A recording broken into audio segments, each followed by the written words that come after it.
Hello అండి, అందరికీ నమస్కారం.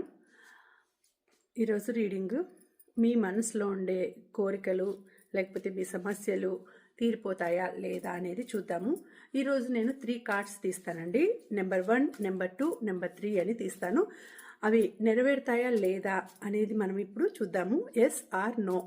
మీ కార్డ్స్ మీరు అనుకోండి, నెంబర్ మనసులో అనుకోండి ఏ నెంబర్ అనేది. 1, 2, 3లో 3 నెంబర్స్లో ఏ నెంబర్ అనేది మీరు అనుకోండి.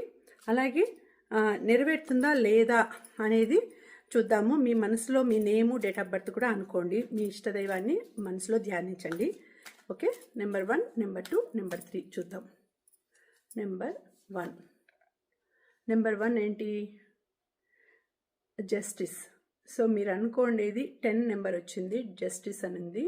సో మీరు అనుకోండేది ఎస్, నెరవేరుతుంది, మీకు జస్టిస్ జరుగుతుంది, న్యాయం జరుగుతుంది, మీరు అనుకోండి కోరిక నెరవేరుతుంది, లేకపోతే ప్రాబ్లమ్స్ ఏమైనా ఉంటే అవన్నీ కూడా తీరిపోతాయి అని వచ్చింది. నెంబర్ 1 కార్డు, ఎస్ కార్డ్ వచ్చింది. ఇక నెంబర్ 2 కార్డ్ చూద్దాం.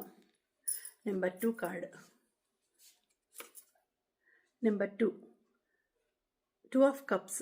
Yes, this is also good card. Yes card వచ్చింది, 2 ఆఫ్ కప్స్ వచ్చింది. కాబట్టి మీరు అనుకోండి కోరిక తప్పకుండా నెరవేరుతుంది, మీ సమస్యలు తీరిపోతాయి అని వచ్చిందండి.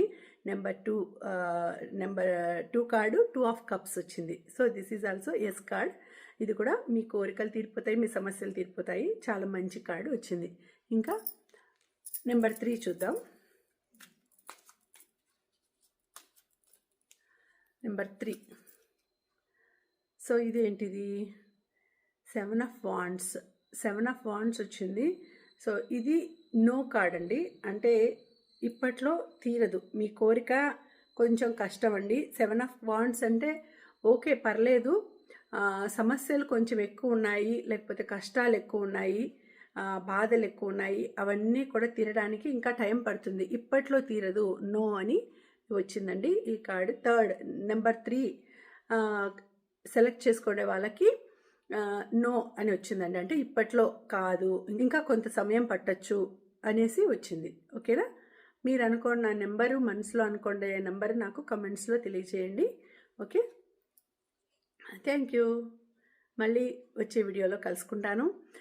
అట్లనే వీడియోకి లైక్ చేయండి, అలాగే వీడియోని షేర్ చేయండి.